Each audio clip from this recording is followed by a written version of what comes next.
this eyebag right here is wala nang wala nang katapos ang eyebag to.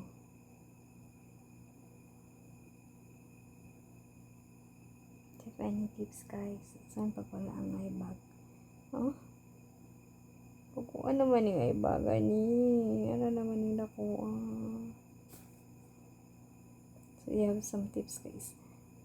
Paano makukuha na niya akong eyebag? I remember mas malala pa ng eyebag na ko sa una. Itong na ako sa Sykes. Mura ganyan na itong eyebag na ko sa una. Oh. Ano ito? Murag bitay. Tawan. Bida-bidahan na lang niya. Pero ako should kapon. So if you have some tips